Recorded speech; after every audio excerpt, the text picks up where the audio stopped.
Trump Jr.'s testimony before the House Intelligence Committee and his claim of attorney-client privilege. Democratic Congresswoman Jackie Speier of California is a key member of the Intelligence Committee. She's joining us now from Capitol Hill. I assume you were there for those 7 or 8 hours of his questioning yesterday, right, Congresswoman? I sure was, yes. So what's your reaction to Donald Trump Jr. invoking what's called attorney-client privilege to avoid answering anything about his conversation with his father? I think that it was a Hail Mary pass. I think they have succeeded for the moment. I don't think it holds any water. And as you have pointed out, it is, in fact, a privilege that exists between the client and the attorney, not between the father and the son. And it's a critical question that needs to be answered about what that conversation was about almost a year after the actual meeting took place. And I do believe that the president has been not forthcoming. He first said one thing, then says another. He clearly weighed in a very significant way in what that statement was going to say and how it was framed. What if he would have cited executive privilege, a private conversation with the President of the United States, instead of attorney-client privilege? Would he have been on better ground? So the executive privilege can only be invoked by the executive. It can't be invoked by the executive's son in this case. This is also about, the conduct that took place before he was president. Certainly the meeting or the conversation that took place after he was president is one that, arguably he might be able to assert executive privilege, but the president did not, and so I don't believe that Donald Jr. can invoke it. Donald Trump Jr. also says he spoke with the senior White House aide Hope Hicks about responding to the reports on the Trump Tower meeting. Hicks is now the White House communications director, as you know. Does this put her in a vulnerable position?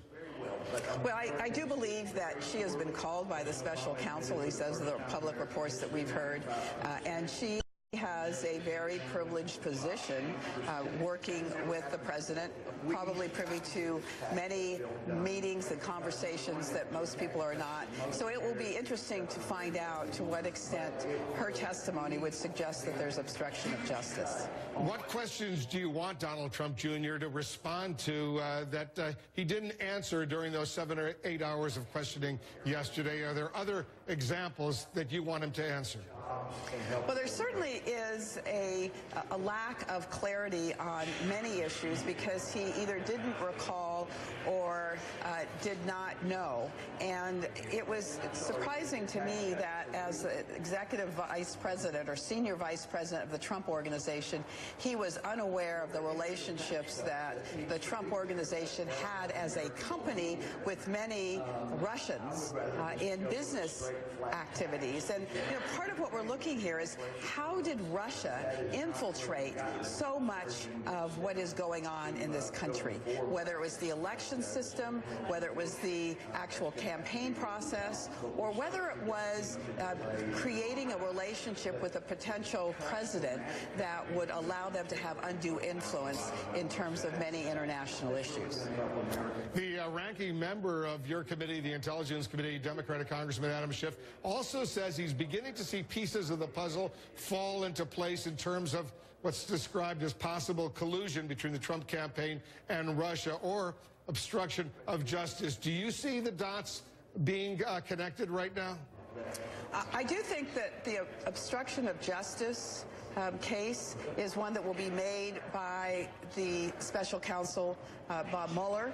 But beyond that, in terms of whether there was coordination, it certainly looks like there was conversations, whether they were direct messaging or other forms of communication that took place, particularly between WikiLeaks and the campaign. And WikiLeaks became the vehicle through which the Russians were trying to influence the campaign, I believe. Yeah, releasing all those emails that had been hacked. Let's switch gears for a moment while I have you, Congressman. Talk about the dramatic announcement today by Senator Al Franken that he's resigning over these sexual harassment accusations. What's your reaction? Well, it's a very sad day.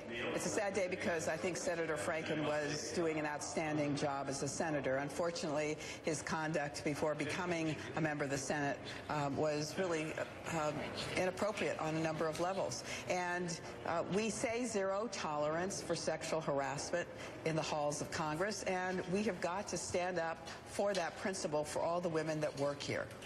In his speech, he took a couple swipes right at President Trump as well as Roy Moore, the Republican candidate for Senate in Alabama. Let me play the clip. Listen to this. I, of all people, am aware that there is some irony in the fact that I am leaving while a man who has bragged on tape about his history of sexual assault sits in the Oval Office, and a man who has repeatedly preyed on young girls campaigns for the Senate with the full support of his party. So are Democrats now trying to seize the moral high ground with this late development? Well, the statement by the senator is very accurate. We do have a president who, if he were running for office this year, would not get elected because the sexual harassment issue has hit a peak in terms of recognition that this is our moment as women throughout the country to protect women in the workplace, and we are not going to let this moment pass. As for Roy Moore, I think there's a huge issue that the Senate's going to have to take up if he is elected, and I'm not certain he will be elected, but if he's elected, because expulsion has to be considered. That person has lied over and over again. He clearly has indicated that he engaged with young women when he was much older and they were underage, and I would suggest that that is something that needs to be investigated. But you think Senator Franken did the right thing by resigning today? I think it was a very hard decision for him, but I think he did it really, I think, on behalf of the institution, and he recognized that it was going to be very difficult for him to continue to serve, so he did do the right thing. All right, Congresswoman Jackie Speier, thanks so much.